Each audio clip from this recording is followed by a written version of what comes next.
Je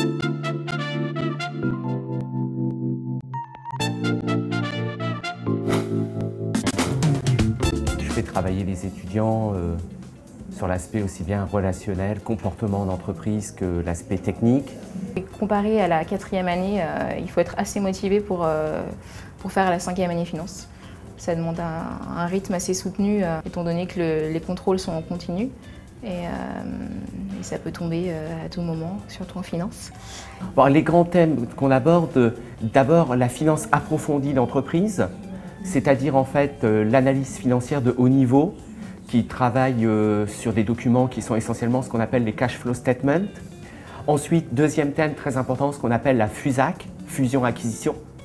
On travaille de toutes les scissions, rapprochement de sociétés, fusion-absorption, fusion-réunion, OPA, OPE.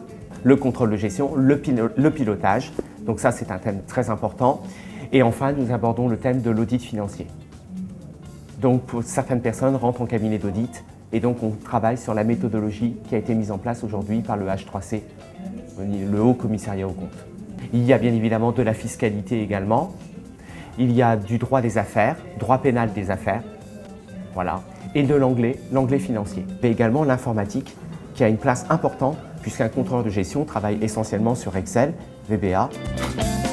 Le profil des étudiants ayant validé leur 4e année à l'ESCG, des étudiants qui ont validé leur DCG et beaucoup de ce qu'on appelle de Master 1 universitaire. Il faut un prérequis en finance déjà assez solide. On a créé avec M. Ruch une session intensive qui permet en 100 heures de mettre les étudiants au niveau. Mais par contre, il faut que leur profil soit vraiment intéressant. C'est vraiment, il faut que ce soit une double compétence qu'ils vont proposer sur le marché du travail.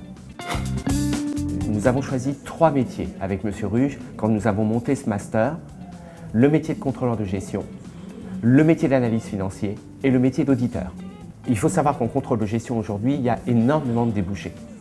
Je travaille aussi bien sur l'aspect technique du contrôle de gestion. Ça nécessite un grand niveau d'expertise. C'est très technique le contrôle de gestion. Mais je travaille également sur le côté comportemental du contrôleur de gestion.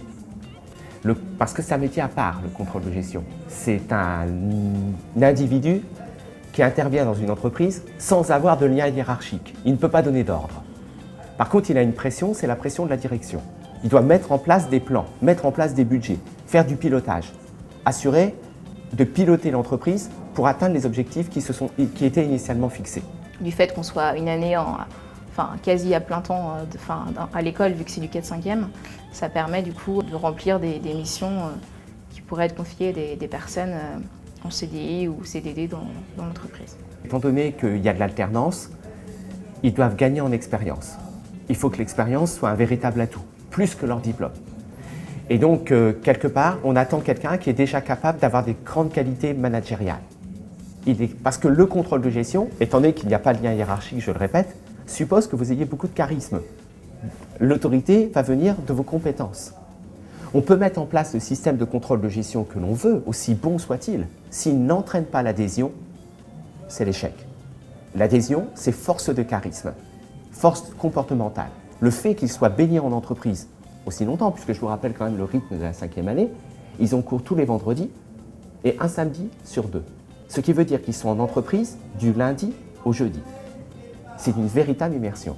Parce qu'aujourd'hui, le contrôleur de gestion a comme responsabilité également la gestion des compétences au sein de l'entreprise. Comment centraliser les compétences et ensuite les rediffuser, les déployer pour que tout le monde profite de la compétence de chacun.